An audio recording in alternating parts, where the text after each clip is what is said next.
Alright, so dito natin yan ito-testing kay Sigma. Try natin kabit isa-isa para malaman natin yung tunog niya. So nandito yung isang busina. So gamitin mo natin yung wire niya. Bunutin muna natin. Okay, so ito, nakikabit na natin. Saya, hawakan mo nak. Dito, hawakan mo. Hindi yan, okay lang yan. Hawakan mo lang may yan. So, testing natin. Okay, ang tutunog. Yan. Oh! Lakas ah. Okay, good.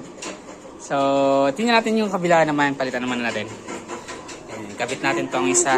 Yan. Tanggalin na natin natin. Testing natin. Siguro, hawakan mo. O, bunutin mo to. Bunutin mo yung wire. Bunutin mo. Yan. Sige, bunutin mo. O, isa pa. Isa pa. Lakas. Dalawa. Yan. Okay. O, saksak mo dito. Saksak mo yun. Saksak mo yung wire. Yan. Ito. O. Saksak mo. Sige. Tusok mo maigi. Itulak. O, yung isa pa. Yan.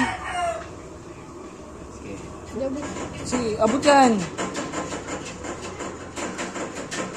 Sige, tulak. Okay. Hawakan mo. Yan. Testing natin naman yung isang coin niya. Okay. Lakas oh. Yan. Okay. So yan, good naman parehas. So okay yung tunog dito. Siguro pag nagkasabay, mas okay siguro to. Alright, so hintayin na natin na may kapit natin ito kay Pablo. Kasabay na ng MDL ipapakabit natin bago tayo bumiyahe. Okay?